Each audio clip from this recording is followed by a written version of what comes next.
Paano makatype kaloy? Tatype ang ulan niya. Isa na ako may isa. Sige mo. Ay, mamaya na lang po. Ay, kasi ano kasi tayo, iwan-iwalay pa sa kanila to. Pero makita ang chat ko. Hindi siya makadirect.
So, ikaw mag-open. Make it as informal as possible. Kasi informal naman yung tayo sa video. Oh, this is 40 bucks. Very na lang. This is 40 bucks.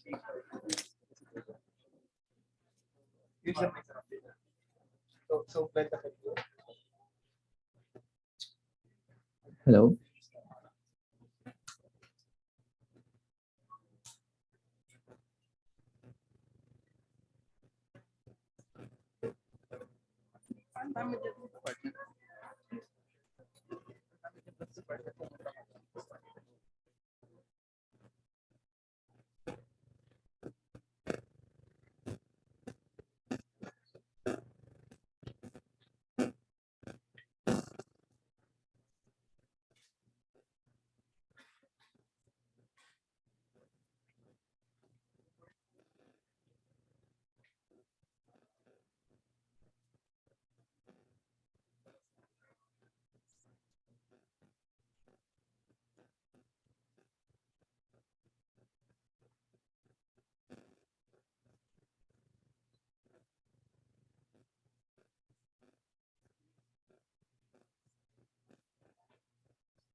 Just announce 1 minute.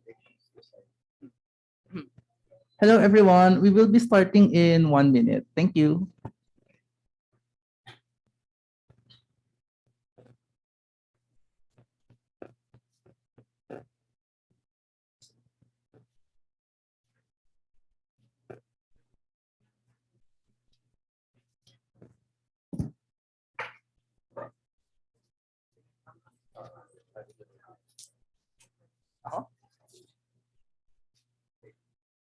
Okay.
Hello. Testing. Can you guys hear me? No. Sige, wait. If you guys can hear me, when I say hi, can you guys say hello? Wow, para excited kayo lahat. And it seems like there's a lot of people today. Don't worry guys, this is not a lecture. So feel free to sit closer to the stage so that you can see the PowerPoint better. So as you guys know, we have our open house today. And we will have a bunch of speakers from the department who will be talking about some of the department's initiatives and some of their experiences within the department. Then at the very end, we will be having a Q&A. If you guys have any questions, please hold them off until the last part of the program. So first off, for our opening remarks and for the first part of the program, we will have our first speaker, Dr. Joel Muday. Thank you. Good morning, everyone. think I have to introduce the MC. He's Mark Remington Time. He's one of the faculty of the department. I'm Jose Joel Canulay. I'm the third chair of the department. It's really our pleasure to receive you here in this open house and to interact with you, and also to hear your thoughts about AB sociology, about the university, about career prospects, and so on. But what I'll do, we can make this as informal as possible. As Rem, our colleague here, says that this is not a lecture. This is really more of a getting to know engagement.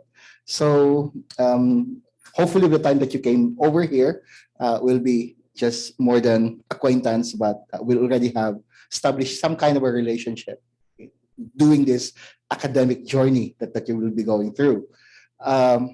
I'll present a little bit some information about the department, and then my colleagues will help me out in presenting some information about the degree AB Sociology, the prospects of what AB Sociology can offer, and also alongside with that is the opportunities while studying, and also opportunities when you go on and journeying the world after graduation, and so on, and what kind of relationship that we can establish even while you're here and even while you're already away.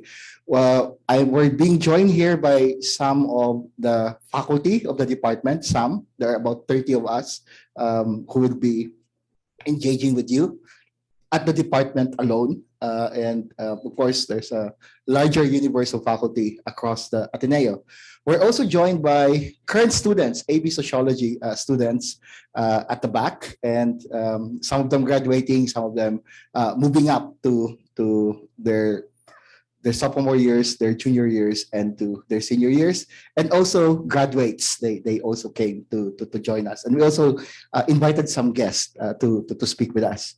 Okay, just to highlight a little bit about what we're doing and what the department is.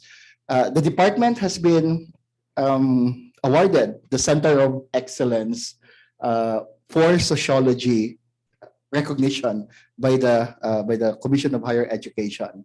At least for us, it's a big deal because this, apart from being recognized for its excellence nationally, it positions us at the helm, at the leadership of sociological studies and sociological engagement in a sense. So we're being looked up to as the institutions that should help develop the sociology as a discipline, sociology as a profession, sociology as a career in the country, in the nation. That's what it entails on. Apart from a recognition of the level of or the quality of education and research that we do in the department.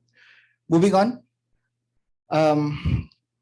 Just a brief sharing of where we are, where we started. The department is way older than I am. Way before I was born, the department has been there already. It's about 70 years old this time, about 60, 70 years old. Founded in 1960 by 4 persons. All 3 are Jesuits. That's Father Frank Lynch, Father John Doherty, and Father John Carroll. All of them had made significant impact in Philippine history. The social action, social welfare engagements that we see now being enjoyed by the country has been given birth, has been instrumentally thought about and participated on in its formation by the 3 Jesuits. I reserved the last one, the woman in the picture. That's Mary Racelis, because all 3 gentlemen had already passed on, bless their souls. But the lone lady who founded the department is still very much with us, and actually still teaching. They were saying that you retire at 60? No, but at least for us, 94 is the new 40. Uh, and we're glad that he's here, very sharp, and possibly would also be your teacher, as they are the teachers of many of us, and the teachers of the current students, and also those who graduate. But I can't resist but just call her just to speak briefly and talk about the founding of this department. Mary Rosales, Dr. Mary Rosales. Thank you, Chair. Welcome, everybody. I'm delighted to see you, and that the future of sociology and anthropology are in good hands. I can see it all in your faces. Yeah, in 1960, I had just gotten a master's degree from UP in sociology, and was at a sociological society meeting, and where I met Father Frank Lynch, who was a Jesuit who had just returned from the University of Chicago with a PhD in anthropology. And so I gave him a ride home because I lived in Loyola Heights. Well, you want to ride? Yeah. So on the way we talked, and he told me about he wants to start a department of sociology and anthropology at the Ateneo, and also an Institute of Philippine Culture, which would be the research aspect of it. And by the time we got back, I said, I think you need to hire me because I needed a job also. I had just graduated. And that's how it all started. I mean, how I got involved. But just to say, at the time, 1960, social sciences were really history and economics, basically. Behavioral sciences were not much in the picture formally in universities. So he established the department, and there was a lot of flack in a way from especially the humanities and theology and philosophy, because they have a way of studying society which is very theoretical and so on, whereas we work from empirical evidence, talking to people, getting the evidence. That's our style. And our colleagues there at the time felt that was not, that didn't really get at the heart of what people really are. So our argument was really with the theology and philosophy in the university more than anybody else. But anyway, we prevailed, and so the department started. Let me just say, because I know one thing that social majors, anthro majors also always ask is, what kind of a job can you get in this? Fortunately for you, unlike in my time, the whole social development field is wide open. Societies have recognized that, economics cannot be the major discipline controlling or deciding about people, its futures. It's about people on the ground and who studies them or who is with them. Sociology and anthropologists are the ones who are really on the ground. And so that's our advantage now in development fields where you have to understand, how do the groups that you're supposed to be developing feel about themselves, and what are they doing for themselves, what we call agency, right, in our fields. So it's now, I think the job market is very good. And if you just want to find just one example, when I had been teaching here at the Ateneo for at least 10 years, doing research, and then I was at a UNICEF meeting, and they said, and I was talking about what we do and development, and they said, would you be interested in a job in UNICEF? So I actually finally said, yeah, it was a Marcos time, good time to get out of the country, and went to New York. Okay, I was there as a family child welfare person and community development for UNICEF. But the key issue, which is maybe important for you to know, is 3 years later, the executive director of UNICEF in New York said, he called me and I want to appoint you to be the regional director of UNICEF in Nairobi, Kenya. I said, oh my goodness. I said, Mr. Grant, I don't really know Africa. My field is really Asia. And he said, but you studied anthropology, didn't you? I looked up your curriculum vitae. I said, yes. You studied anthropology and sociology. That's your field. I said, yes. He said, that's who I want to be, the regional director of UNICEF. Why? Because UNICEF tries to deal with children, families, and communities. And it's you. You are the one who have to give our representatives who don't have that background an understanding of how do you reach people and learn from them and respond to their needs. So he appointed me the regional director largely because of my background in social anthro. And I think that framework has now spread very much. So I honestly don't think, if you're worried about jobs, there is a big need for people who are able to do, know how to do surveys, but also how to interview, act with people, and who like being with people, because that's who our society is. Okay, that's it. As I told you, at 90 plus, the sharpness remains. And 91, okay. I'm actually wondering if Mary has found the fountain of youth. She never gets old. I do, but she doesn't. Okay, I'll move on. Next slide, please. So since the founding of the department, the past 70 years, it has led the training of sociologists as well as anthropologists in Southeast Asia. And we even expanded to train beyond Southeast Asia to include South Asia, Sri Lanka, and currently we run programs that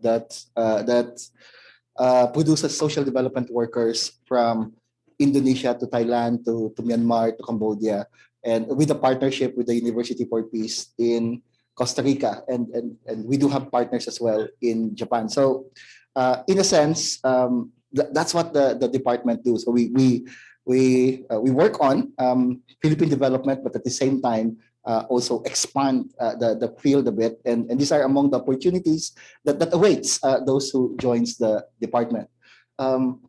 Next slide, please. But we have a few graduates, and you saw the surprise footage. And as they say, and people had been asking me, students have been asking me, what career would you have? And I would admittedly have difficulty answering that, because the world would be your career. Almost any field that you would go would be right for sociology, would be needing sociology. When I did my doctorate in the UK, I was with another Filipino who finished sociology at UP Diliman, and she's doing business courses, and she's been vice president of banks. She's now one of the top executives of an insurance company, AEON.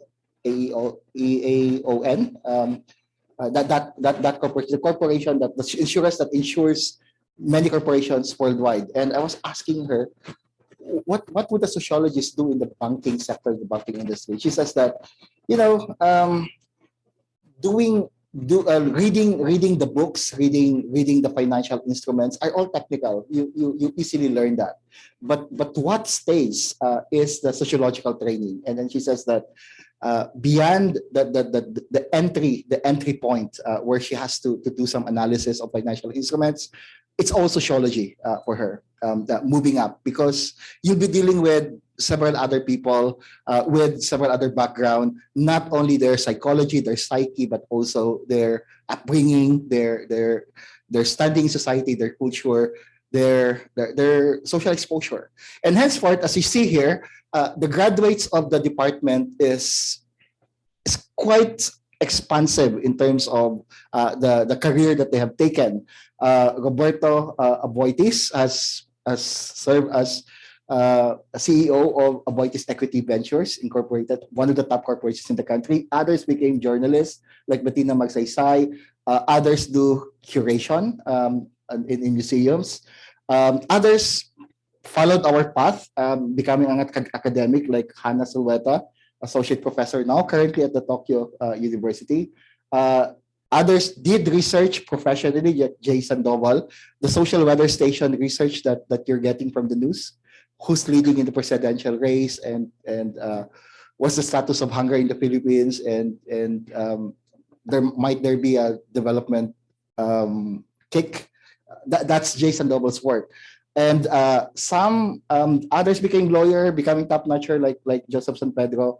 Others had been accepted as to medical school. And in fact, medical schools today require sociology and anthropology courses. You cannot just get into a medical school without a sociological training. That's part of the requirement, especially at the Ateneo School of Medicine and Public Health. Others do business development. I leave out the two others. Mayor Joy Volmonte is also the mayor of Quezon City, and also a graduate of the department, and of course Senator Raisa Ontiveros, who's also a graduate of the department. She visited the department once. I know that she's coming, and our secretary was looking at the records, and she pulled up one of the papers, exam papers of Senator Raisa. I told her that I found your papers, and she said, "Please keep it." Anyway, it was a good paper. She's scored an A in that paper, but it was hidden somewhere there. Who knows? The university has a track record of graduating people who take the lead in politics, business, social sciences development, and might be one of the people sitting here, might just be among those in the slides. We asked Senator Tiveros to send you a message. He was a graduate of AV Social Sciences, which is actually sociology. We just called it social sciences before because that was fashionable. But we now had made it sociology because it's sociology. Anyway, Chad does also recognize that.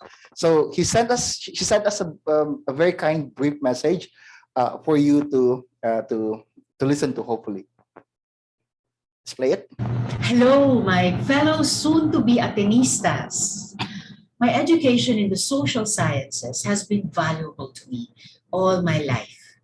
Social sciences are so much about delving into the workings of society, which are the foundation of humanity. Studying how we construct values, reality, and systems opened my eyes to the possibilities we can explore to create a better world where everyone is included. Definitely, being a social sciences major contributed to shaping and refining my path towards public service and human rights. I am so excited for all of you to immerse in the world of the social sciences and to not only see clearly the world as it is, but also to see it as it can be. Thank you, Senator Raisa. We already sent her our thanks for that message. We still have one more testimony. She's not an alumni of the department, but we thought that we invite sociologists or not alumni of the department just to offer you some the mix of possibilities of what we're doing, that and also the extent of our partnerships with other institutions, other universities. So we invited one speaker who has finished BS Sociology, BA Sociology at UP Diliman, because we have close relationship there, and is now currently taking Doctor of Medicine at the UP Manila. Let me welcome Isabel Calderon.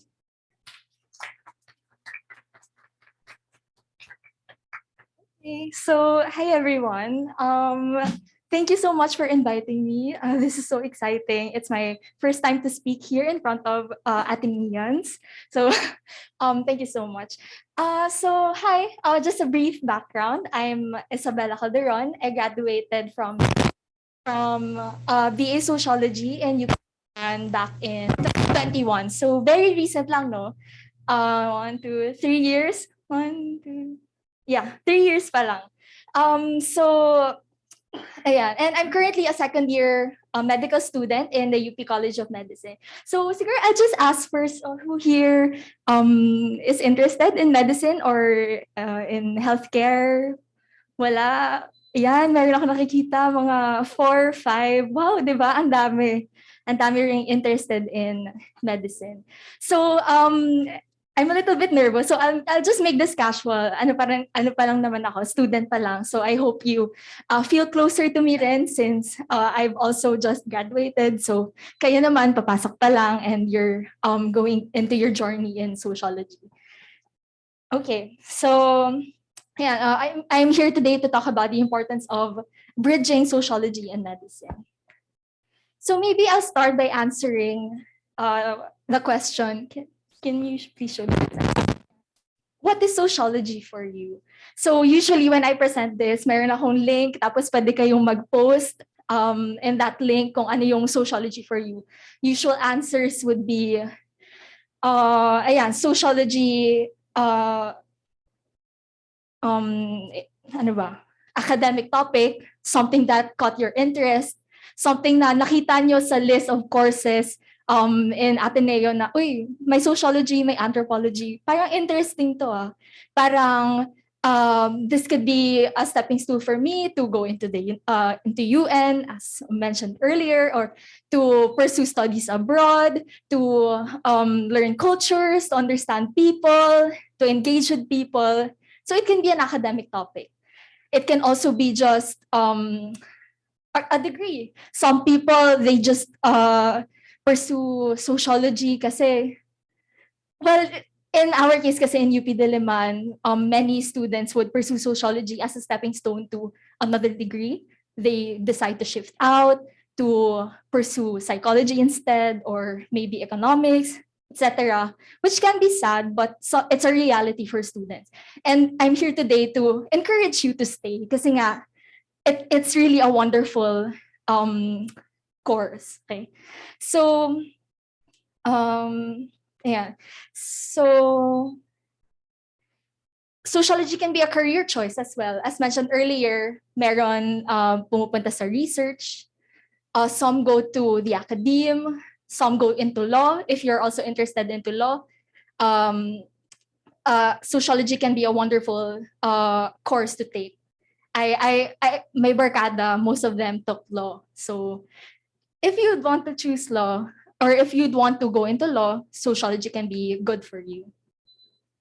So essentially, social has a lot of uses, but to me, it's a perspective, and people who study it and try to understand it can make use of it to make sense of the world around us. So next slide, please. For me, sociology is essentially a way of life, diba? It's a mindset. It's something that you embody. It's something that you love, or you learn to love as you take on this degree. Some go into sociology not fully understanding what it can bring you, but for me, I think I've fostered that relationship with sociology because I truly enjoyed learning it, learning from the methods, learning from the theories, and also applying it, not just when I was studying, but also now in med school. Okay. And then, so for example, in my case, next slide, please. Yeah, so for me, where has sociology taken me? After I graduated, I got into research work. I got into editorial, and now I'm in medicine. So I currently I'm working for Philippine Sociological Review. By the way, if you would want to pursue research, well, even your thesis, if you're going to pursue your thesis, it would be good to publish it. So you can also connect with me if you'd want to publish your research. I can link you to PSR and help you get your research published. Okay, so ayan. I want to become a research assistant, data manager, and even an editorial assistant. So here I use my skills in research, in methods and theories, and we were taught in these fields. And in social, you will really learn how to be critical, how to have an open mind, an open eye, and how to also be ethical, which is very important. Ethical in acquiring data, ethical in processing and managing data, and of course in writing as well. So now I'm a second year medical student, and I actually only decided to pursue medicine during the pandemic. It was spur of the moment. During the I actually took up a certificate in humanities and social sciences in Sciences Po in France. So I did an exchange, and I did that back in 2020. January of 2020, and nagka-pandemic nung March. And then when I came back here, I saw how devastated our society was. I saw what needed to change. I saw that the healthcare system needed to change. And I saw how we needed the support from the government, diba? And I saw myself as someone who has that power, that choice to help in the system. And nakita ko rin yung sarili ko na, wow, I'm not just someone who has a biology degree, a science degree. I'm someone who has a social science degree. Someone who can actually connect people, bridge people to healthcare, to the healthcare system that they deserve. Diba? So I want to be that change in the healthcare system. And that's why I pursued medicine. So that can also be your reason in bridging sociology and sociology to medicine. So yeah, I saw how it was much needed in our healthcare system right now. And my point is that no matter what you choose to pursue in the future, you will always have sociology as a perspective to help you traverse that field. So at the beginning of our sociology education, we were introduced to C. Wright Mills' A Sociological Imagination. So are the students taking up sociology courses now? Or okay, so maybe some of you have been introduced to C. Wright Mills, the sociological imagination. It's really a very powerful tool. So we were taught the interplay of self and society, history and biography, and personal troubles and public issues. And we were also taught to be critical of social structures, critical of social change and human nature. And in medicine, these concepts or these ideas are handy in understanding your role as a healthcare provider if ever you would pursue medicine. It's important in assessing patients under your care, addressing the healthcare concerns of communities. And the sociological imagination provides physician, or in my case, a medical student, this quality of mind, this sort of thinking that doesn't only see patients as people with illnesses or people seeking medical aid, but as people experiencing different personal contexts, holding a specific history, and being influenced and possibly affected by societal norms and structures. And actually, as it turns out, you don't need a hard science degree to pursue medicine. As was explained earlier, you no longer need units in. Sorry, nagano yung ano ko.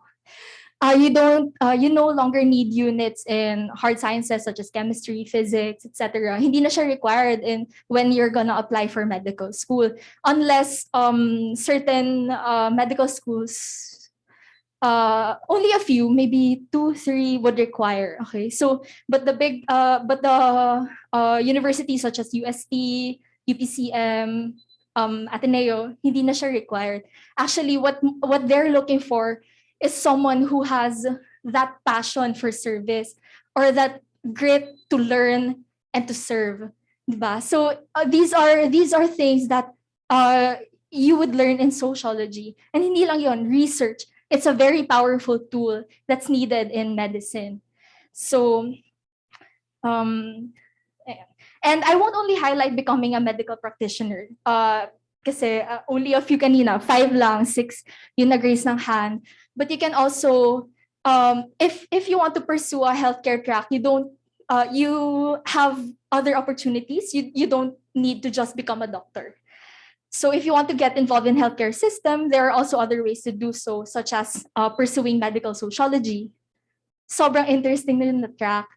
Medical sociology is something that I also want to pursue in the future.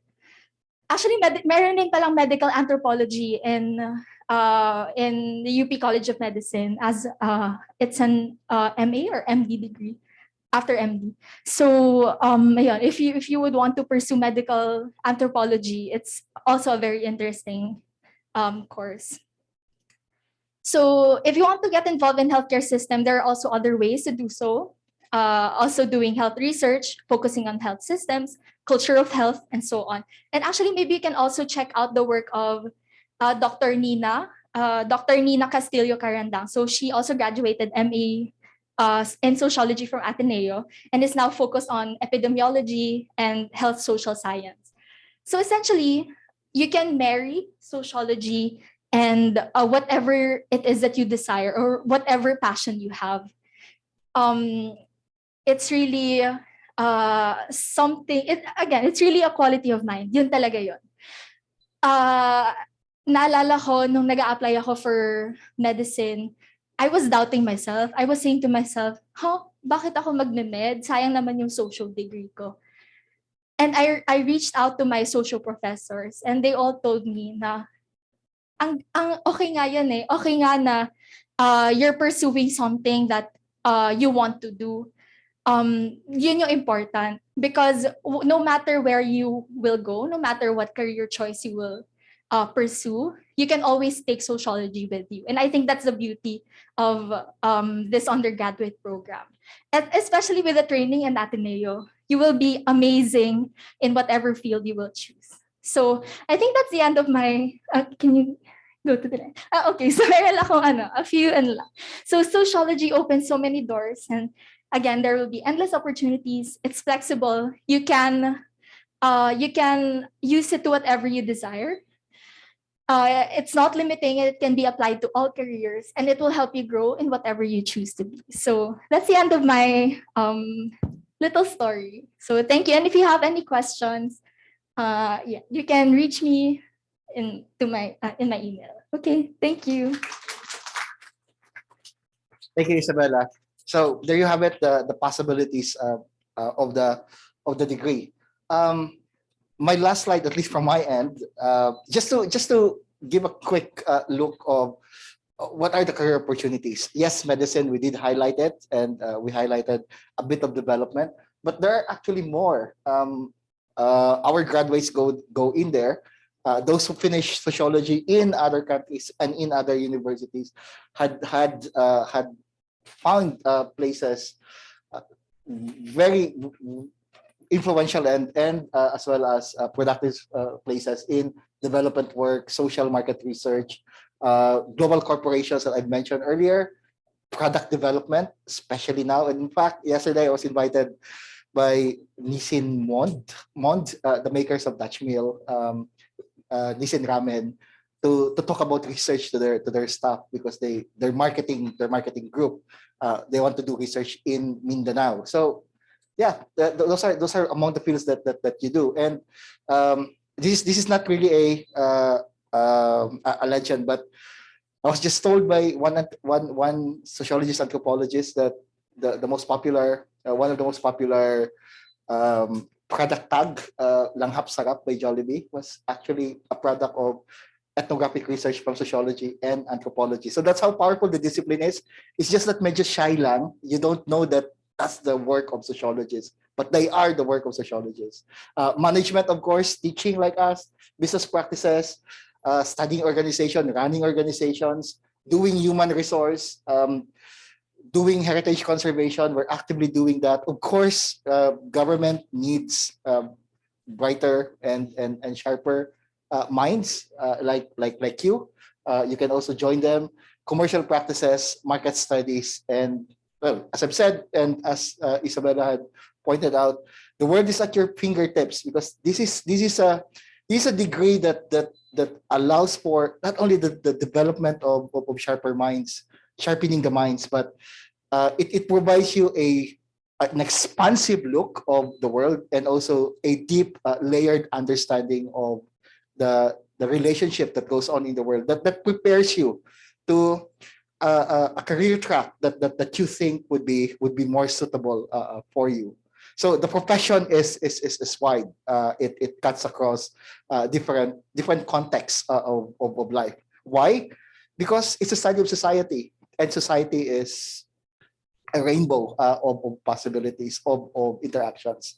Okay, I'll end my part there, but we're not done yet. We will open the discussion later on to questions. But there are a few more things that we would want to share with you, particularly the programs of the department. I'll turn it over to Rem. Thank you po, Dr. Joel, for the very exciting introduction to the program. Thank you also to our other speakers, for Prof. Mary for her amazing speech, despite the very, very impromptu notice. Thank you also to, of course, si Senator Risa, and also to Isabel for showing us just how versatile a degree in sociology can be, right? Because again, the social, it permeates all aspects of our lives. So up next, we have Dr. Glenda Wee, who will be talking about some more additional alumni experiences. Um, and she will be talking online, guys. So, di ba? We're a very high-tech department. Yes. Hello. Good morning, everyone. So thank you, Ram. So I'll be talking about the curriculum for AB Sociology. So can you go to the next slide, please? Okay. So just to give you an overview of what the curriculum would look like as a sociology major. So these are the courses that you're going to take. So for your first year, first semester, you will take 21 units. But even during your first semester, you're going to already take sociology course, which is the fundamentals of sociology. And for the second semester, you're going to take a total of 20 units. And again, take a major sociology course, which is the Sociology of the Philippines. So for your first year, you will take a combination of 4 required courses, sociology courses, as well as some electives, pre-electives that you can take in other colleges.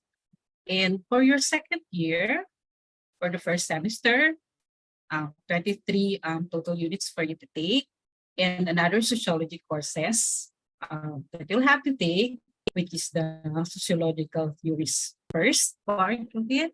And for the second semester, 20 units for you. And then you're also going to take the second part of the sociological theories. And for the second semester as well, or your second year, you're going to take a research course, a research method course, which is the statistical analysis for the social sciences. So statistics course for research is required for you as a sociology major. So again, a combination of 4 courses, required courses, a research method, which is the statistical course, and electives for you to take as well. Next slide, please. Can we go to the next slide? Okay, so this is how your curriculum would look like as a third year student. So a total of 21 units for you to take. For this semester, on the first semester, another research methods course for you to take, the quantitative research method, and social survey, so quantitative research method, social survey. And for your third year, you're required to take sociology elective course and another major sociology elective course as well. So that's for your first semester. And for your second semester, a total of 18 units for you. And then you'll have to take another sociology elective. Then then comes the intersession, which is the summer period for us. And you're required to take a field school course where you're going to go on a field work to investigate a social issue in the community. So this is going to take up 6 total units for you during the summer or intersession. Okay, so again, for your third year, combination of core courses for you to take, research method as well. Of course, you have the required sociology courses to take, and 3 sociology electives for you to take. And the department offers a wide range of electives, sociology electives for you to choose from. And on your final year, you can see here you have lesser units to take so that you can concentrate on working on your thesis and also finishing up everything in order for you to graduate. Okay, for the first semester, this is where you're going to take the first part of your thesis writing course, which is the directed research thesis 1, social 1, and 9.1. So that's the first part of your thesis work, or basically the output is for you to come up with a research proposal for you to continue finishing for your second semester. So just to take note for your thesis, it's a group thesis. So we require a maximum of 3 students to form themselves into a group and then undertake thesis research endeavor. And you continue on taking more sociology electives, so sociology like 4 and 5 for the first semester of your final year. Okay. So for the second semester, as I mentioned earlier, you're going to take the second part of your thesis writing. So for the second semesters, after finishing your proposal for the first sem, you go on a field work and do data gathering, analysis, and writing up your thesis. And apart from being busy with your finishing up thesis, more sociology elective courses for you to take, the 6th and the 7th, which is the last sociology elective that you're going to take. For your thesis writing, we wanted to emphasize that there's going to be a publication opportunity for you. So the output for the thesis is basically a journal article that you'll have to submit into a peer-reviewed journal outlet. Okay, so that's it. That's how the curriculum will look like as a AV sociology teacher. Okay, so next slide, please. Can we go to the next slide? Okay, so the modes of class delivery. So most of the courses now are delivered on-site, but during the pandemic, we did a lot of online delivery for our courses. Okay, so as I've said, okay, so next slide, please. Can we go to the next slide? Next slide, please. I think the next slide will show you the different electives that the department offers. As I mentioned a while ago, the department offers a wide range of elective courses for you to choose from.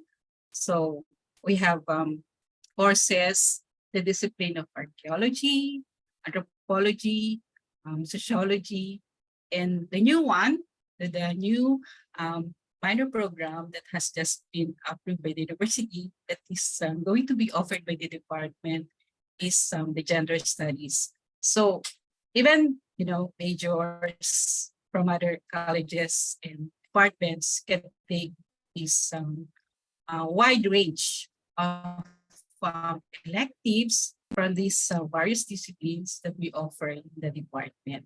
Okay, so yeah, so it depends on your interests. As I've said, there's a lot of elective offerings in our department. Okay, next slide, please.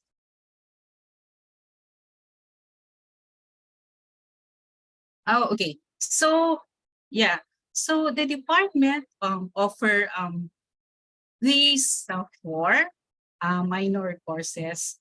So being an AB sociology major, you'll also have the choice of also doing a minor in the department. So these are the minor courses that you can take in our department. So for these minor courses, I think you'll just have to take up a total of 12 units in order for you to have a minor degree in your diploma. So these are the minor courses that we offer. And to also emphasize that the elective courses that you can take, as I've shown earlier, because as a major sociology major department, you're required to take up several elective courses. You can just focus these elective courses that you would take into the specific minor program so that you can have a minor degree apart from the BB sociology degree when you graduate. So these are the minor courses offered by the department.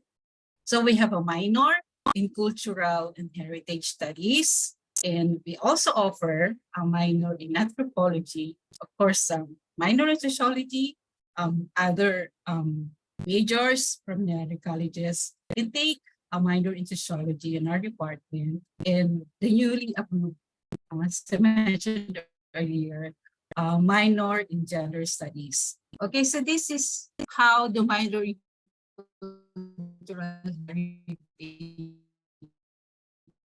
minor in cultural heritage studies like. Next slide, please. Okay, so okay, can you go to the next slide, please? Just for us to give the in cultural heritage studies curriculum. I think I saw earlier, it's 15 units. Okay, so after earning 15 units from the courses that are offered in the minor in cultural studies program, you will be able to graduate with the minor degree. Okay, minor in anthropology. Okay, so 15 units as minor in cultural heritage studies. So you are required to just, and apart from that, several electives for you to choose from. You just have to choose 12 electives, I think, in order to total to 15. Then you can have your minor in cultural heritage studies degree. Minor in anthropology, also 15 units for you to complete, and then you'll have the minor degree, your diploma, apart from you being a major of AV Sociology. Next slide, please. Can we go to the next slide? I think the next slide, please. Can we go to the next slide? Okay, so minor in sociology. So these the majors from other colleges, as I've said, can take a minor in our department. So this is how the curriculum looks like for a minor in sociology. Okay, next slide, please. Okay, then I think the last one should be the gender. Minor in gender studies. So we don't have the curriculum here, but this has been recently approved by the university, and the department is the one that's going to offer this minor in gender studies program. Okay. Next slide, please.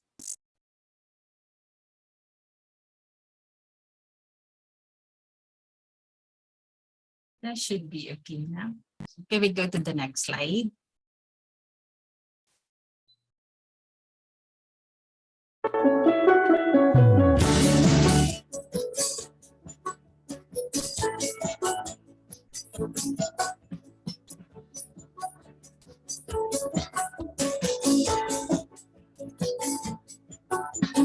One by one, I'm making a list of all the things that I once loved. I'm writing down everything it means. We played our parts, colored within the shapes and lines. A brand new start, leaving our fear and doubt behind. And I'm keeping my, so holding my tongue this time. Oh, I'm keeping my lungs and holding my tongue this time. Follow me to the sea. Tell me there's so much more.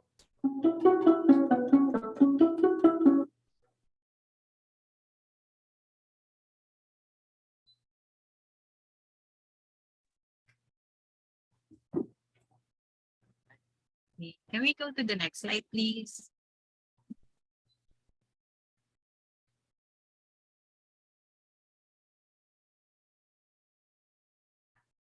Oh yeah, so yeah, we also have the junior term abroad, where sociology majors will have the opportunity study abroad for a semester during their junior year. So for this year, we have there is nice. So she's taking sociology courses.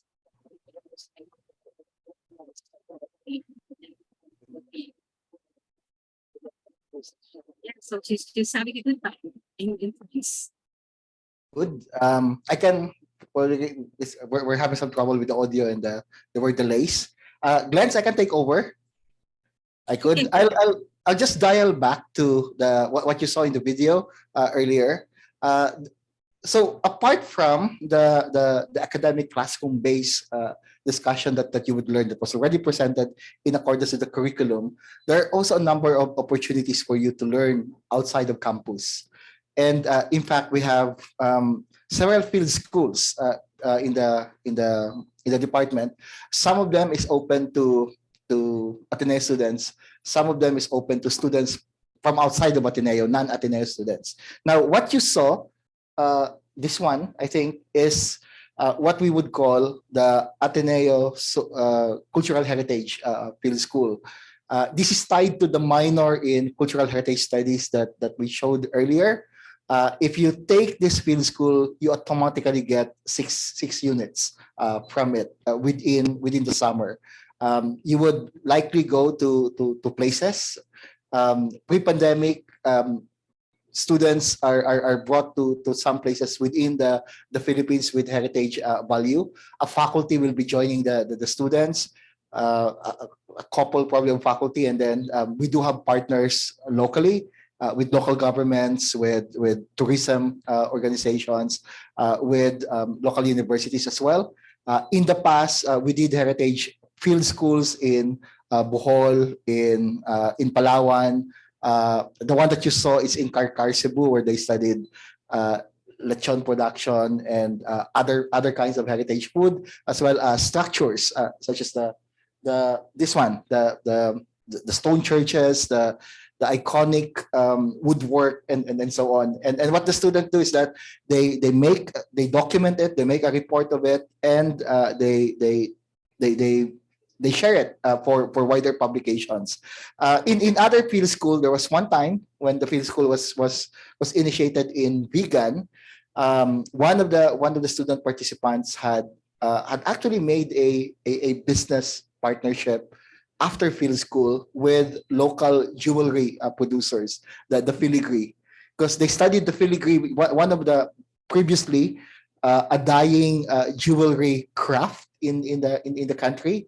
And then with the documentation, they documented the supply chain, the value chain, and now they are the student in the program is now working in collaboration with the makers to export the jewelry. He's graduate now, and both of them, there are two of them, they graduate now and doing so. Yes, you're raising your hand.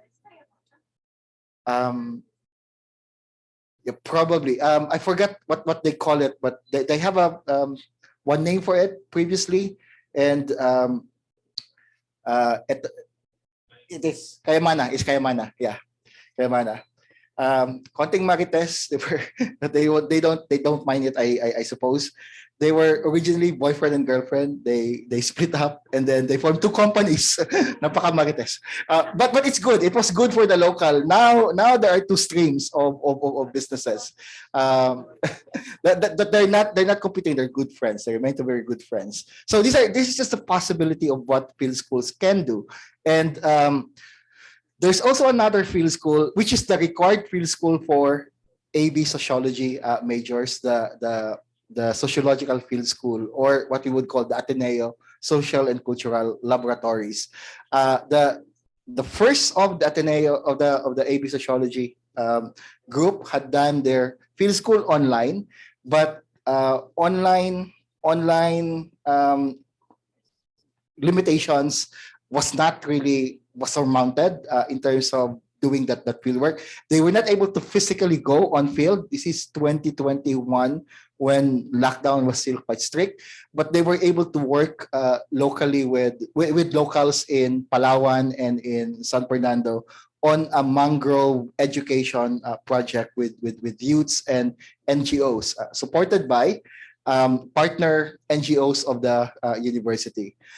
This coming school year, we'll be hitting the ground, and the students, the incoming fourth year, will be going to San Fernando, La Union to do a field school with a cooperative and some communities to work on, I think, mangrove, still a mangrove project, and hopefully they produce a publication out of it.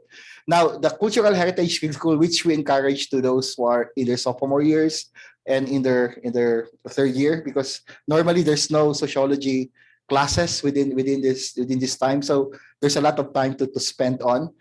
That's where we encourage the Cultural Heritage Field School.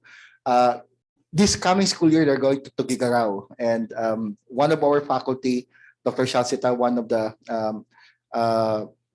veteran professors of the university, is currently in Tugigaraw, checking out the site, and probably they will be. We're partnering it with the John Gokongwei Business School. They would tie up heritage studies with startup business in a sense. So they're looking at some of Tugigaraw products on how it can be scaled into a heritage production for entrepreneurship. Why we're doing it? Because we're, at least from the department, we're looking at entrepreneurship as a social justice mission. There's a lot of potential to uplift people from poverty and from difficulty by teaching them how to do business in a proper way, in an ethical way. That we're doing. So that kind of partnership. These are the kind of mix. Finally, one more field school that we're running is a field school that we open up internationally. This coming school year, by July, a group of Taiwanese students would be coming over. They already come in 2019 pre-pandemic. We're reviving it. About 60 of them are coming to study. And that also opens opportunity for the students to interact with international students. They would be establish friendships, establish connections, and network. Who knows? After you finish, you would carry this relationship all the way through, opening up opportunities for studies and other enterprises. So these are the upcoming field schools that we do have. Next slide. Okay. So I think Glenda has already announced earlier the junior term abroad.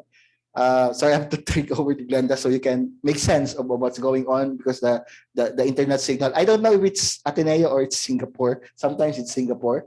Glenda is broadcasting from Singapore, Professor Wee. So we also encourage we also offer, just like what was announced earlier, a junior term abroad, but this is really purely voluntary, and it's also up to your interest and also resources to do it. So this is an option.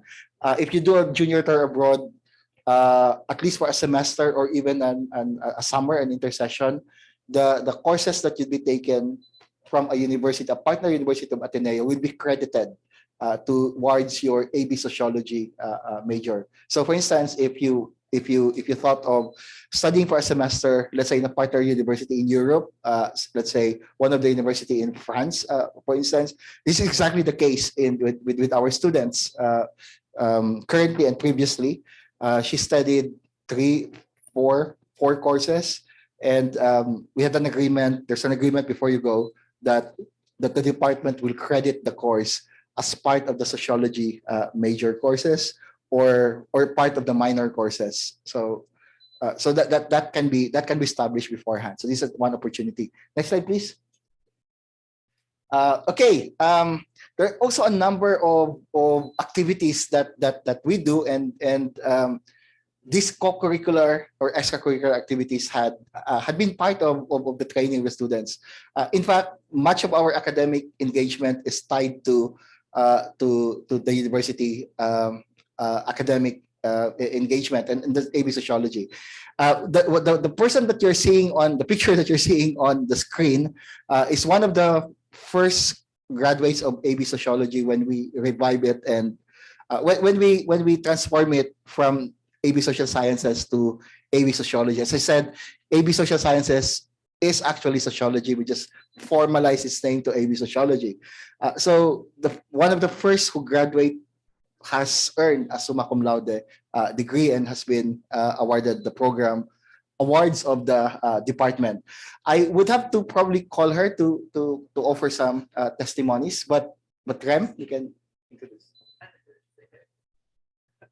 Thank you, Dr. Joel. Actually, I was going to whisper you that she's here today. But alam mo naman pala, namukhaan mo siya.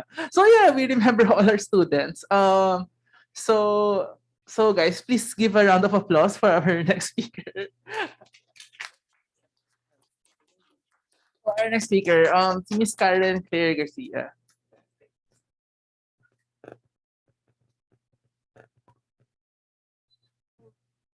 Hello everyone. Thank you. It's great to be back, and hello to our future Block BB and Block BB1 students. So I hope to see you around. Okay, so I just like to share a few things about how sociology has helped me in my chosen profession. So my interests led me to academic work. This means scholarly, pedagogical, research, or creative works developed by faculty members, researchers, or students. So right now, I work as a research assistant for the National Security Program at the Ateneo School of Government. So in sociology, you won't really have to wait until graduation until you to get your feet wet. We examine human relationships, current events, and pressing world problems such as crime and punishment, refugee migration, homelessness, crisis in healthcare, LGBTQIA plus rights, sexuality, gender-based violence, and more.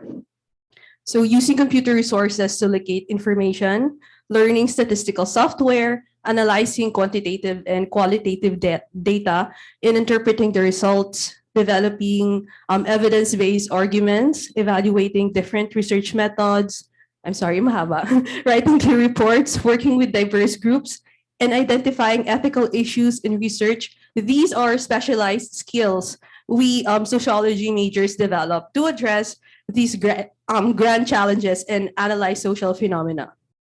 The extensive research skills I developed in sociology served as an edge in my work as a researcher and as an aspiring academician. Also, my various research engagements as an undergraduate made me easily adapt to various research topics, allowing me to explore what I'm passionate about and not just fixate on one subject area.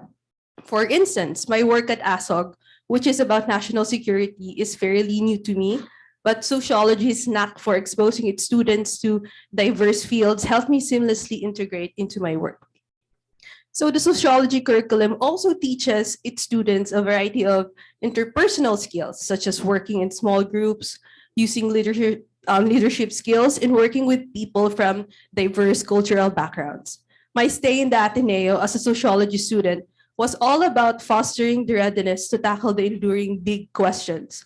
And sociology, in its endeavor to make knowledge matter through various research engagements, for instance, fostered in me grit and unyielding courage. But above all, sociology pushed me to reflect on my biases and dismantle prejudices and encourage a deeper curiosity for things. These are skills and values that are equally important beyond the domain of my career. So, my dearest fellow students, sociology is a way of thinking. It teaches you how to think, not what to think. So as an alumna, my advice to you is give sociology a chance. It is an extensive field on its own with so much to offer. But when you enter the course, do know that the rest is up to you.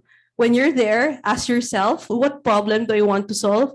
What am I passionate about? Sociology will provide you the best opportunities, but it will always be up to you which one you will take. So good luck. Thank you. Thank you. Yeah. So I'd like to thank Dr. Glenda earlier for connecting with us all the way from Singapore right now, despite her busy schedule, and for giving us a comprehensive overview of our curriculum. Thank you also for Dr. Kanuday for the very quick rescue. And there's actually a term for that, guys. Disaster risk management. Oh, di ba? This is actually a concept which we tackle in our courses. Because some people in the department, they specialize in the environment, if that's something that you're concerned about. Aside from that, of course, I'd also like to thank Miss Karen Garcia earlier for talking all about how fun and how enlightening also it is to be an AB social student. So up next, guys, we now have time. In light of time, no, we'll skip straight over to the question and answer before probably moving on to the other parts of the program. So right now, guys, are there any questions that you'd like to ask us? Yeah, yes, please.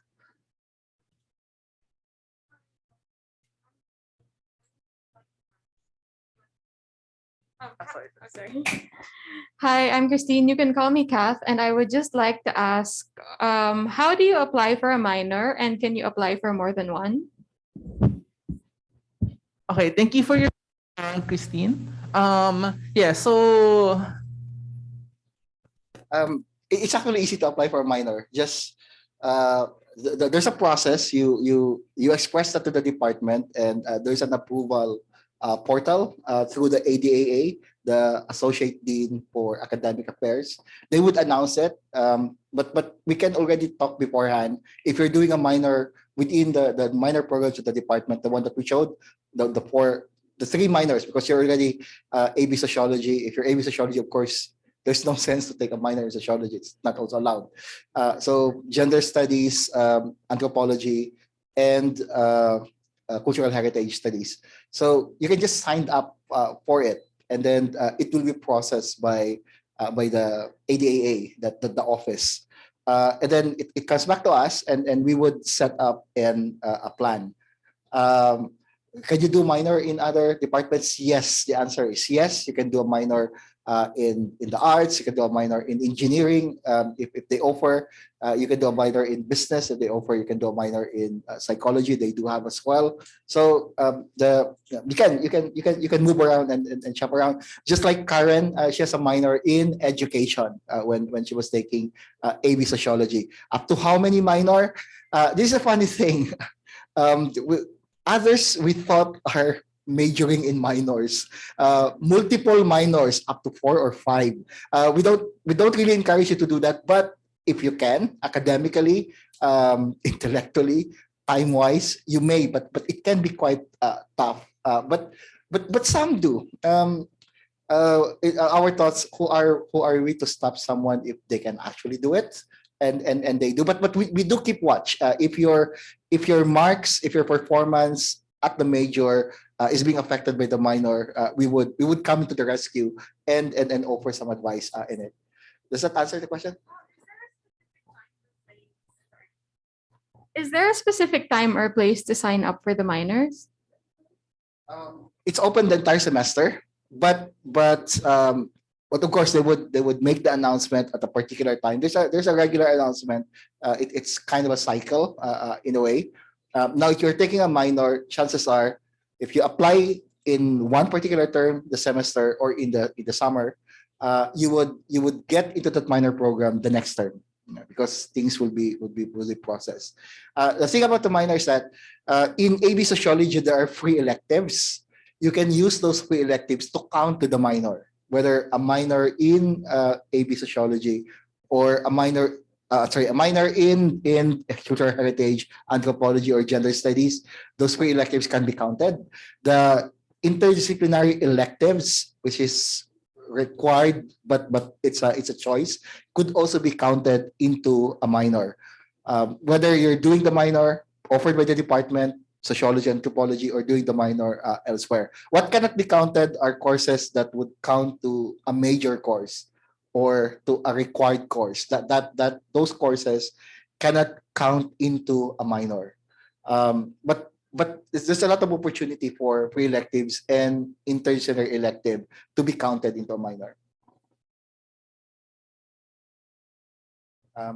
So in a sense, if the minor is 15 units, if the free elective, which is part of the curriculum of AB Sociology anyway, in actuality, you would only be taking about 9 or even 6 units. You'd get the minor. That at least one minor. But of course, it's multiple minor, 2 minor, 3 minors. that would add up in a sense. So there would be more, because you cannot use one free elective to 2 or 3 or 4, just one elective, free elective in particular, or IE, interdisciplinary elective, to one minor. It can't be double. But nonetheless, that's already a big push and help to get this. Parents might be wondering why even take a minor. Apparently, it's good in the CV when after graduation, as they see that there are multiple layered of education, it makes of a more attractive a profile for employment. But at the same time, there's really a lot of learning that's lifelong, in a sense, that doesn't just stop within the education years, but all the way through life. Any more questions? If none, we still have a few presentation, if you bear with us, because we're not just a teaching department, we're also a research department, we're also a service department. We do a few other kind of works outside. Why we do that? Because it strengthens the instruction, it strengthens the teaching. We're better teachers because we're able to engage the world. So we don't remain in the ivory tower. We go out into the world, and that's part of the training that we offer students. And sometimes the student come and tag along with us, provided that they have proper permission from parents, of course, and also permission from the university. So I'll give it to Rem for the next part. This is just the last few parts. So thank you, Dr. Joel, for answering the questions very comprehensively. So up next, we have Dr. Alfred Pollick, who will be talking to us about the Asia initiatives of the department. So thank you, Rem. So hello, and meanwhile, good afternoon, everyone. So I hope it's not taking too long for you. I'll keep it brief. So as Dr. Joel already mentioned, we are doing research, and we are actually quite engaged in research. And this does not only complement our teaching, it really strengthens our teaching, and it makes our teaching really case study based, practice oriented, and incorporating state-of-the-art of knowledge in the respective parts of our discipline. I'm currently the director of the Anthropological and Sociological initiatives of the Ateneo. So this is the research institution of the department, where our various research groups and research initiatives are hosted, and they're combined. And as you can see from this slide, there are quite a number of initiatives, and we are researching in climate and disaster resilience, in archaeology. So yes, there is archaeology, and we have several elective courses. We are currently preparing a minor in archaeology, but we are doing a lot of research there. We have cultural heritage studies, as you have already seen. Housing and transportation studies, another very big research field, as well as spaces that deals with spatial and socio-material connections, headed by our own dean you have met this morning. Education institutions, inequalities and innovations, another project, and something that I will also show in brief in a while. Archaeobot, that's a very new collaboration with engineering colleagues and students that looks into automation and robotics in archaeology, in one of the last domains of manual labor. Talking about archaeology, let me also, as an archaeologist, present in 2 slides what we are doing in archaeology. We are quite a mixed and international group of researchers engaging in archaeological projects here at the department. We have 3 full-time faculty aside from myself. It's Dr. Tanya Uldin, who's sitting here, and Dr. Rixar Fuentes. And we are all collaborating in quite a number of projects, and we are working with other colleagues. So Dr. Rebecca Vollmer is currently part-time, still in Germany, but she might also join us very soon. Dr. Ovis Bolunia from the National Museum of the Philippines, Dr. Augustine Hall from a Chinese university, which we are now collaborating with, Dr. Clara Boulanger, currently in Japan at the National Museum of Ethnology, an expert for archaeological remains of fishes in our sites. And since our sites that we are excavating are very often along the coast, we have lots of fish remains, and that tells us a lot about past subsistence and how the first humans that came to the Philippines actually made a living, not just a living, but actually were very successful in adapting to a new maritime environment. And Mylene Leasing, who does a lot in cultural heritage studies, in museology and public archaeology. Dr. Rintaro Ono, our collaborator from Japan, from the, again, National Museum of Ethnology in Osaka, with whom we have projects in Japan, in Okinawa, but also mainly in Sulawesi. Dr. Toma Inchiko, if you have heard about the 700,000-year-old Kalinga rhinoceros that was apparently hunted, killed, and butchered, he's the excavator. So he's the team leader of the team that found and excavated the Kalinga rhinos. Dr. Max Larena from University of Uppsala, a native of Davao, is a prolific geneticist who researches on the timelines of the first Filipinos, and in his latest studies has actually shown the high ancestry of Aita populations, that they are really the first people that still exist in not only the Philippines, but in island Southeast Asia as a whole. And Dr. Hugo Reyes Centeno, who works with Max Larena and works now with us also in our own projects here in the Philippines. Do we have slides? I think we have one that showcases some pictures. So this is what we are researching on really the first hominins out of Africa, and then looking into their expansion into Eurasia and then island Southeast Asia. Most of the time they have been living as hunter-gatherers, so that is a big part of our research. Early human migration and disposal, that's actually nice. It should be dispersal. And fishing strategies 30,000 years ago. So we have a key site, actually a number of sites in Mindoro, and that's also for a good share the work of Clara Boulanger. And the latest that is headed by Dr. Fuentes and myself is the Archaeobot research, where we collaborate with the School of Science and Engineering here in Ateneo and Catholic Institute of Arts and Matters in France.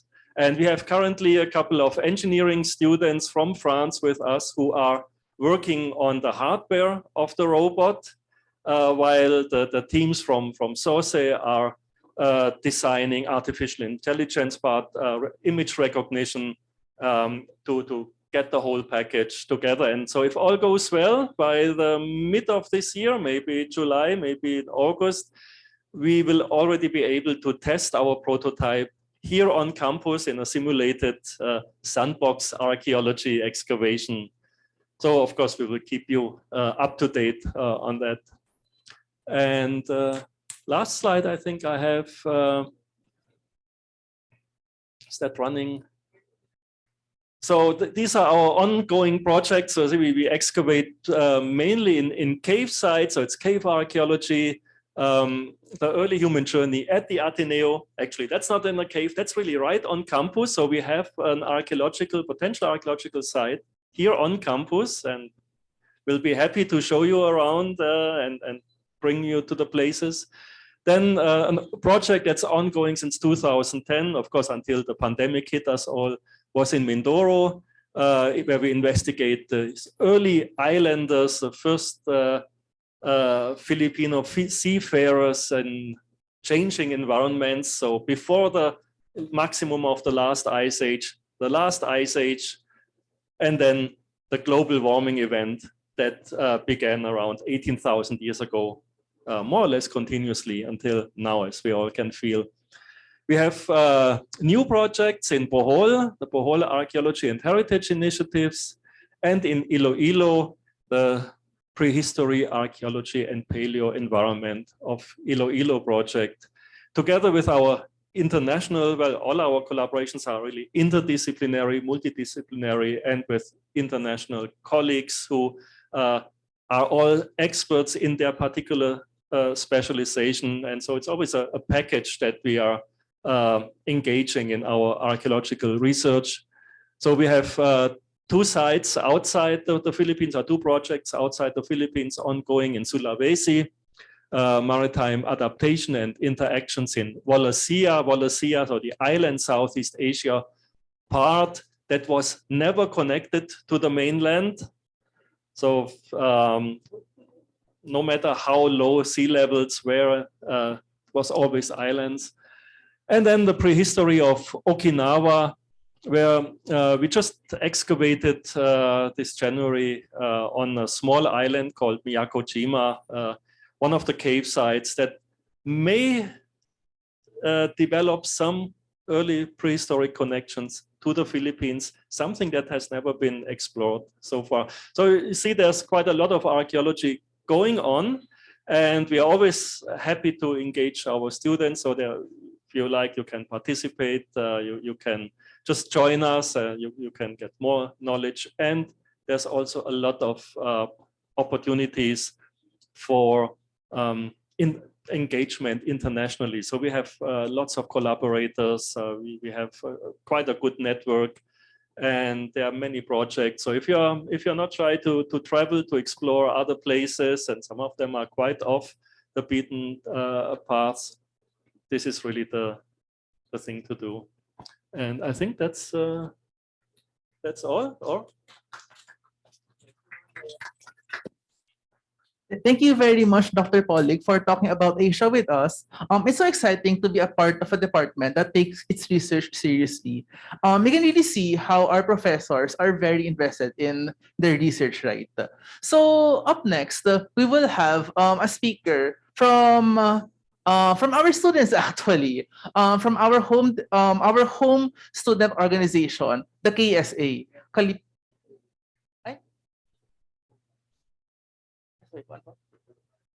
Dr. Navarra, sorry. sorry. Up next, we have Dr. Navarra, who will be talking about an overview of our graduate programs, guys. So about your future, guys, if ever you do want to proceed with sociology as a discipline. Thank you, Rem. So the department also offers several graduate programs leading to a PhD in sociology, Master of Arts in Anthropology, MA in Sociology, MS in Social Development, Masters in Applied Sociology and Anthropology, and Masters in Transdisciplinary Social Development. So these graduate programs prepare students for scholarly work, for applied research, for teaching, and also for development practice, essentially as think tanks and project managers.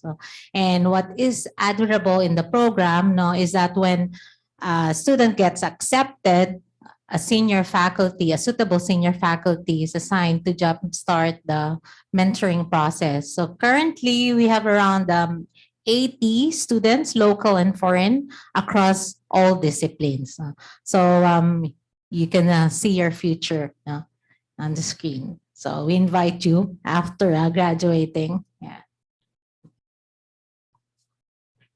Thank you so much, Dr. Navarra. Thank you so much. Okay. So up next, we have back to Dr. Joel. We're excited to introduce our students to you. They have a organization that was earlier announced by by my colleague Rem. But just very quickly, let me just introduce the faculty of the department before I turn over to the students whom so you'd know the current students, but it's also important for you to know the current faculty. May I ask the faculty to, as I call them, to rise. Let me introduce you to Dr. Tanya Oldin.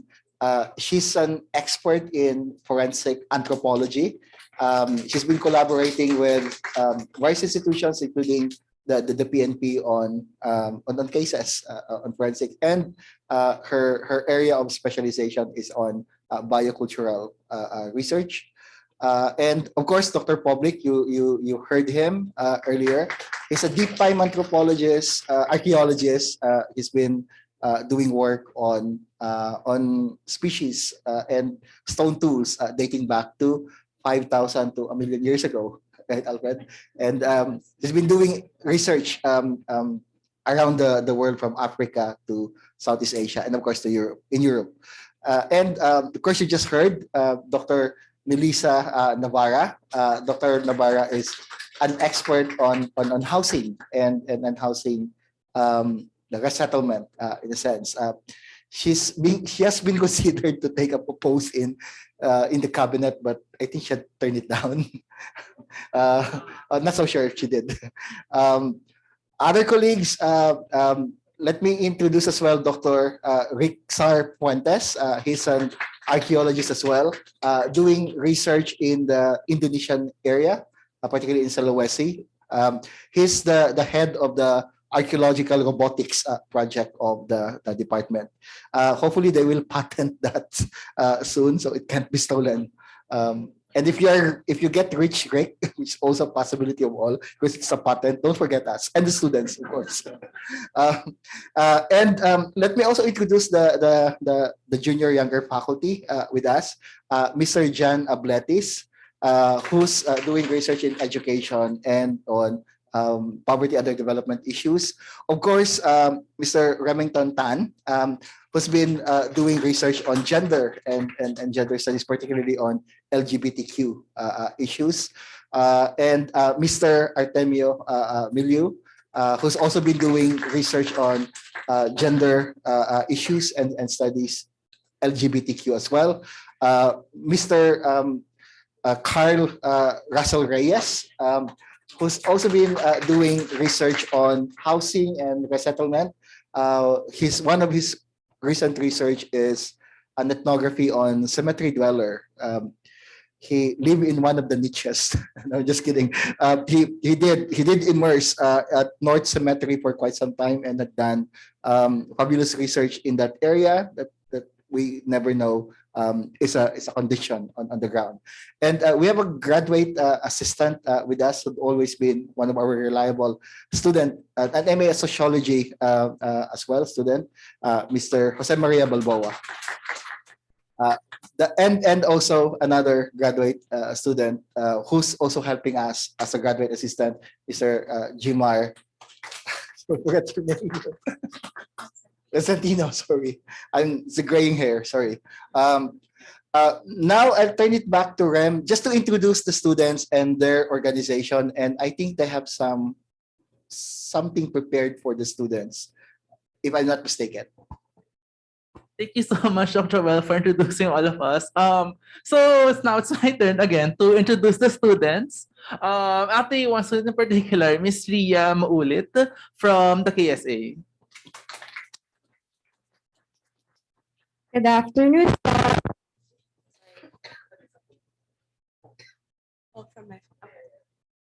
So hello, I'm Ria. I'm a senior. I took up AV Sociology under the DSA, and I'll be graduating this June. So what am I doing after graduating? To be announced po. But I applied po for Masters in Sociology also in the DSA, and I also applied for law school. So I'm the current and outgoing president of the home organization and the student arm of the DSA. That's Kalipunang Sosyolohiya at Antropolohiya, or KSA for short. So earlier today po at the Irwin Theater, you got to hear about what the School of Social Sciences has in store for you guys.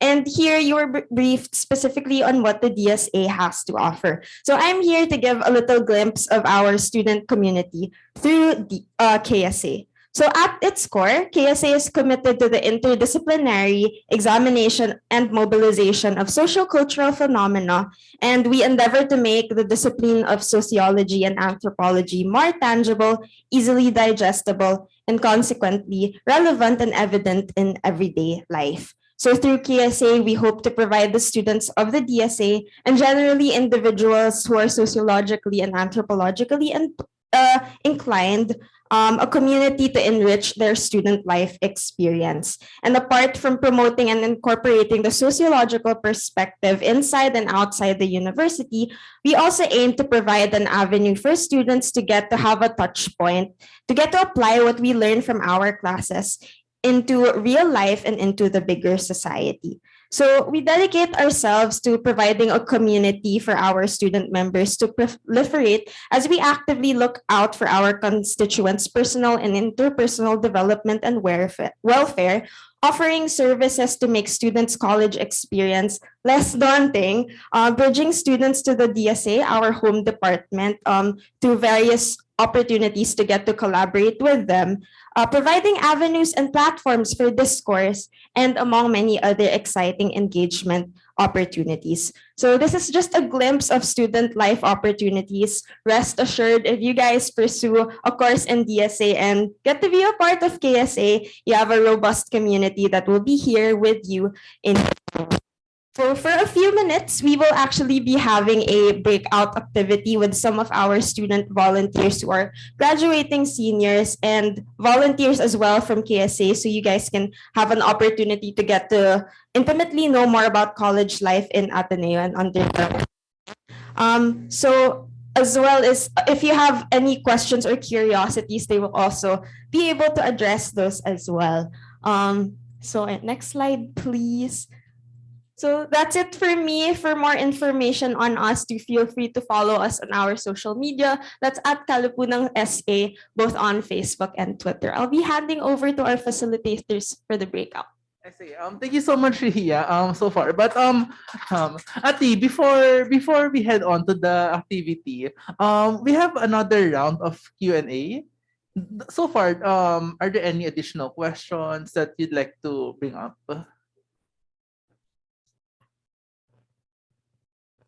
So far, wala naman, guys. So, game. Sige, so game na tayo, guys, ha? Sige, let's now head on to the breakout room. Yeah, breakout room. Hindi mo breakout room lang. So we wanted to give you guys a very easy way lang to ask a little bit about student life. Something from our minds, like a student volunteer, something you might want to know before heading into college and stuff like that. So is it okay that we'll separate it by students and parents? So we'll have like a few seniors to talk to with some of the parents, and then some seniors and some undergrads to talk with the students. Can I have a raise of hands of the students so that we can do a quick count off? So let's count 1 to 3. 1, 2, 1. So next, 2, 3, 1, 2. Okay, so can we have group 1 somewhere? Oops, sorry, somewhere here. 2, 3. Oops, sorry. Group 1 somewhere here, sa may front. Group 2 over here, and then group 3 over here. And then over here sa may likod, you can split the parents on either left or right. My friend over there, Juan, will take half of the parents, and I will take the other side for parents as well. So ayan, let's do this one more time. Students here for group 1, 2, and 3, and then parents over there by the back. And then we'll try to split it up as evenly as possible. Thank you very much. Oh, sorry. Don't give us like 10 minutes. So around 5 minutes.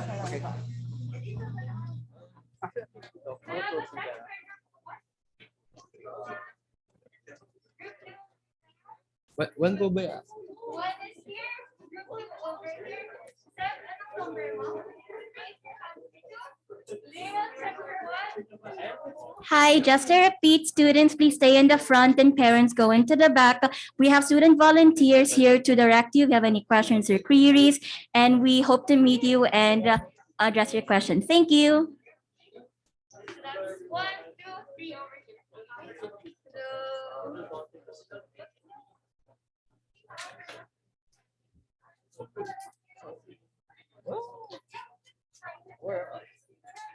What's your number?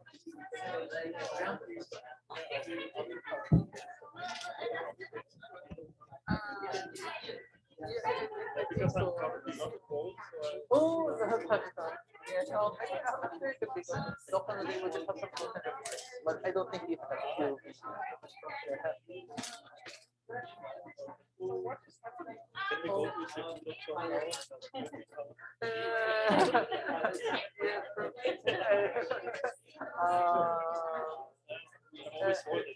I think you can, but no, we still have some closing remarks after the breakout room. I think we should have closed before students. 5 minutes to 10 minutes max. 10 is the max, yeah. So you have to empty our stomachs a little bit first.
What they're doing is that they're getting students to talk because maybe they're more intimidated with the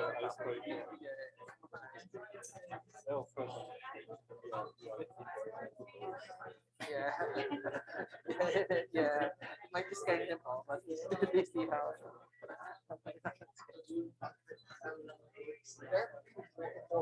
For students, for 13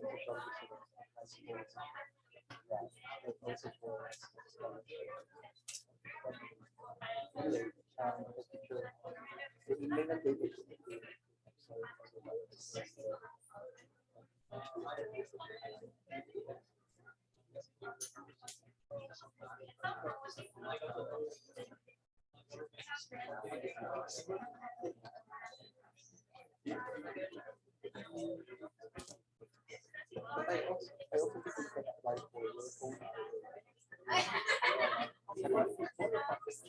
your own. When was this taken?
what happens is after 20 minutes, you can have to put it in the English routine.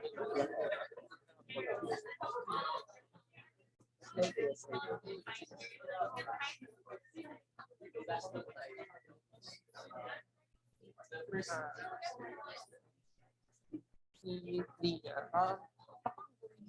after 5 minutes, ito pag-visit ko, para lang mag-post naman. Kasi pinituloy naman. Yun lang, para lang at least, sige, and then,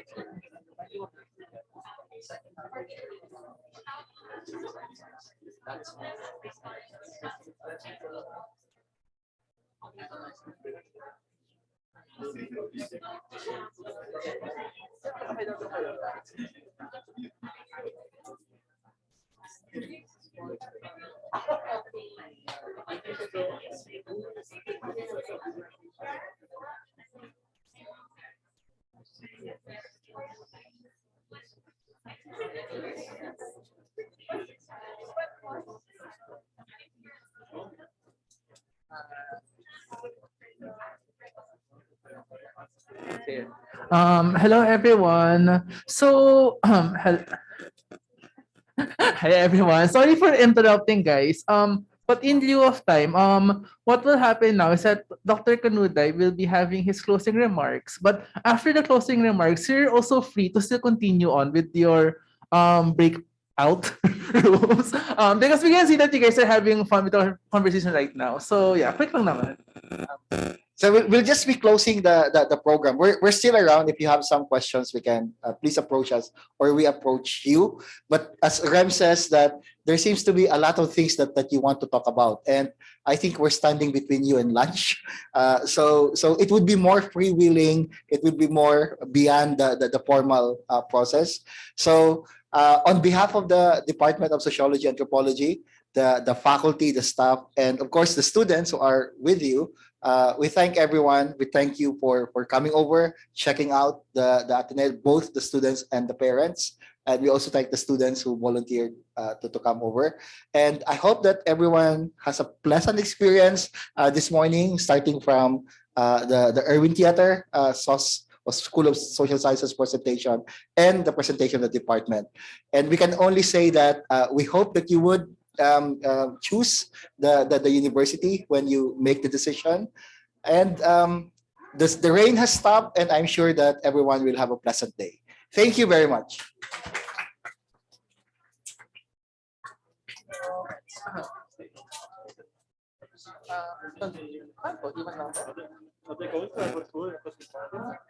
Sorry, what? I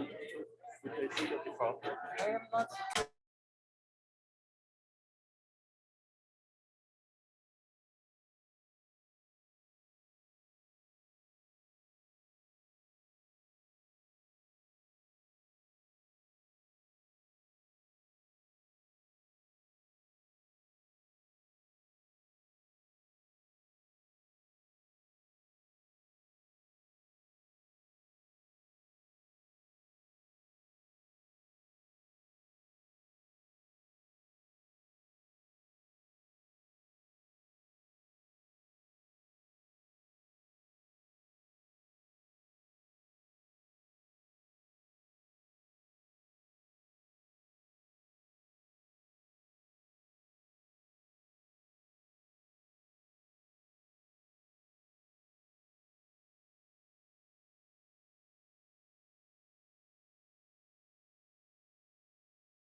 Dr. Wee.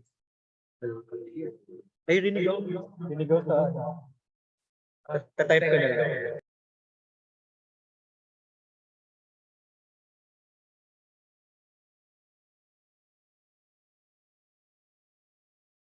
Hello? Hello?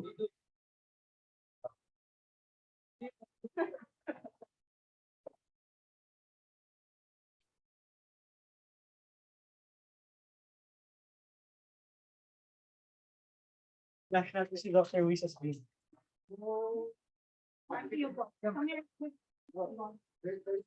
There's a better area.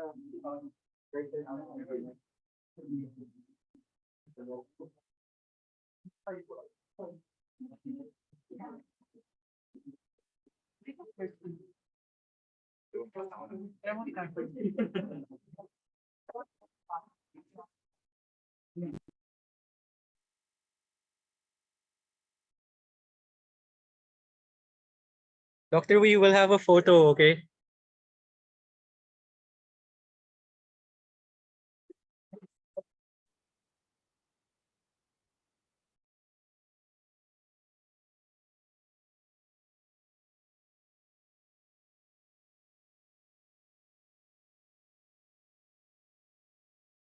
Okay. Hello, Dr. Wee. Can you hear me?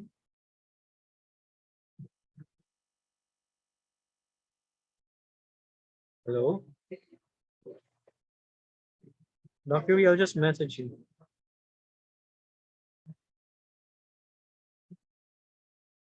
Yeah, he's there with Sir John Ableto. With Sir John over there. Hello. Dr. Hall. There. With Sir John.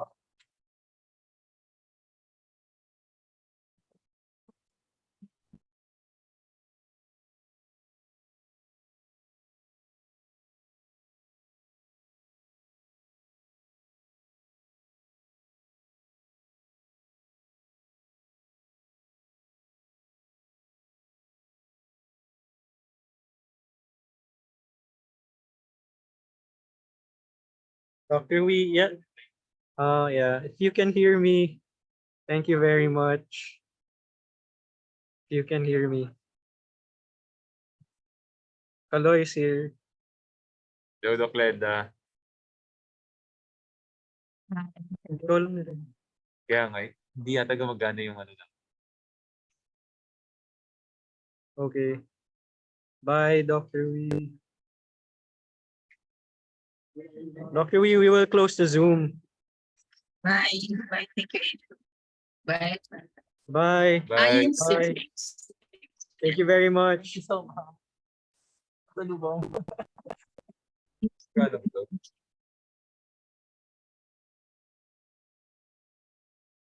Ayusin ko din ba natin?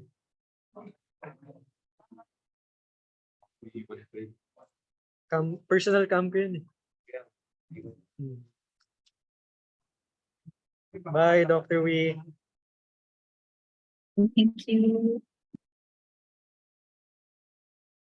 Itong is para. Ay. Ito, i-end na ba? Pwede. Pero mga wala. Hindi na mga wala. Close ka na lang yung door. Agad naman ito. First na lang. Yeah.